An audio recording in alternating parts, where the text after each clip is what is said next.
Hey everybody, welcome into Gino's Best Movie Reviews. My name is Gino and I'm here to talk about the new 2024 Dave Bautista-led movie, The Killer's Game. First off, this movie is directed by J.A. Perry. I don't know a lot of his work, uh, but it's starring Dave Bautista, Sofia Boutella, and some other well-known actors and actresses, Pom Klementieff, Terry Crews, Ben Kingsley. So I just wanted to let you guys know my non-spoilery thoughts. So if you haven't seen the movie, you can still stick around, and this won't be ruining anything for you.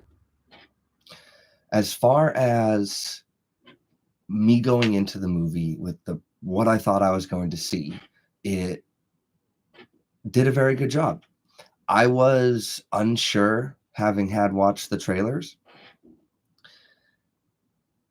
kind of what family member he is trying to stay alive for, and they did a good job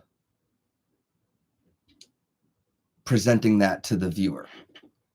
So the movie opens up with this awesome action set piece, and the whole first act really is longer than I thought it would be.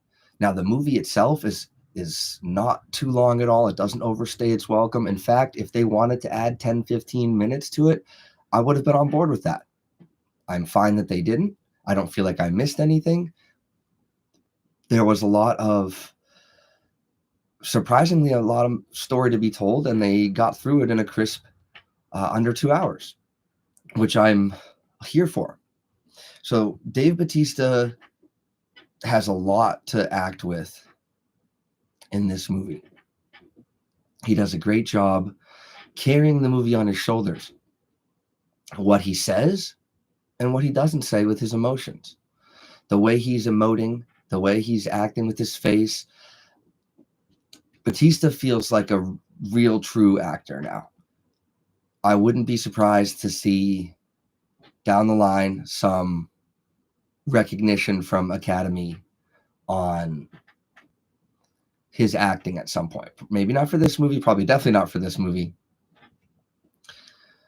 This movie takes itself very seriously at times, but also isn't afraid to lean into the, I don't want to say comedy, but to the lightheartedness of its premise. It knows exactly what it is.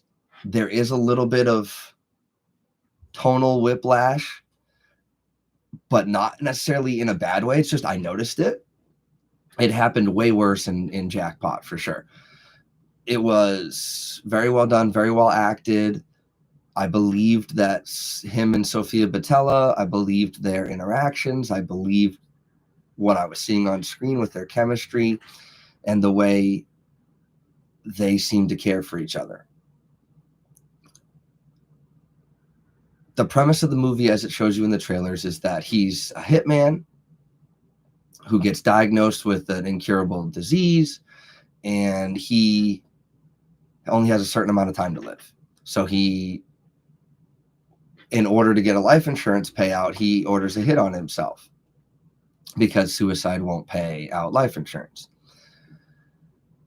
And that's really the premise for the whole movie. Then it turns out, and again, this is in the trailers because this is part of the premise of the movie, that doctor switched up his charts. After he calls the hit on himself through somebody who doesn't like him, he finds out that he actually isn't going to die. So the movie is then spent with him trying to stop the assassins that are coming for him. So it's John Wick in that aspect.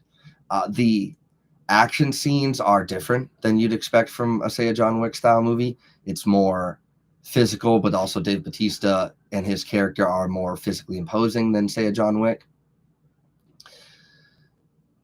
I thought, as I'm talking about it, I find myself enjoying it even more. I look forward to seeing it when it comes back to, or when it comes on to digital. The cameos and the, not twists and turns, but the side characters and how they changed the story up with them, I thought was really well done. I like the world that it set up. It did a very good job with its world building, similar to how the first John Wick did. Again, this is not as good as the first John Wick. I cannot stress that enough, but there are some similarities that'll make you, that if you like John Wick, you will enjoy this movie. It's rated R. The blood that you see is kind of lower on the realism scale, but I didn't really mind it too much. It kind of feels like Kingsman mixed with John Wick in a way, and in the best ways possible. Some over the topness, some seriousness, all to get to its point, tell its story, and move forward. So again, the first act took up a large chunk of the movie, of the runtime, but that's not an issue. Three act structures don't have to be even timed throughout, so I didn't have a problem with that. I did find myself wondering, I was like, okay, like I know this movie's not that long, like how are they going to find a way to wrap all this stuff up? And again, they could have done an extra 15-20 minutes if they wanted to. They chose not to, and I appreciate that. And I had a fun time at the theater. I left really energized and having had a good time. And at the end of the day, that is the most important thing for me when it comes to a movie. Did I have a good time while I was at the theater watching it? It's difficult when you're at a theater and there's not that many people, because there wasn't that many people in the theater. It was me and the person I went with, and one other person came in. And so you don't get the full aspect of what other people thought was funny that you didn't think was funny, that hearing laughter, there was some stuff where I was like, oh, like I was shocked, not necessarily like twisty shocked, but like what I had just seen was like, whoa, that's crazy. I don't want to spoil anything. This movie is a lot of fun. I give it a thumbs up in a thumbs up, thumbs down world. So speaking of that, we'll go over to the Rotten Tomatoes scores and we'll see what's going on. So there's only 24 reviews from critics right now, and it's holding a 33%. So 33 out of 100. So 33% of the 24 people gave it a thumbs up. The rest gave it a thumbs down. Those are the critics. Now the popcorn meter for verified viewers, 100 plus verified ratings, that's at a 77%. So 77% of the people gave it a thumbs up. I feel like this movie is hovering around 7 out of 10 quality. It's not perfect. It's really enjoyable. It's not going to win any awards, but I had a good time with the movies, and that's super important to me. So 77%, I understand from the audience. I to each their own with the critic reviews. Maybe they're looking for Shakespeare and this just isn't it. But I had a fun time. I think you guys will have a fun time. And if you've seen it, great. Comment below, let me know. If you haven't seen it, go out and check it out. Let me know if you're excited to see it. And I look forward to hearing from you guys coming up on the next one. So thank you so much. This has been Gino with Gino's Best Movie Reviews, and I'll see you guys on the next one.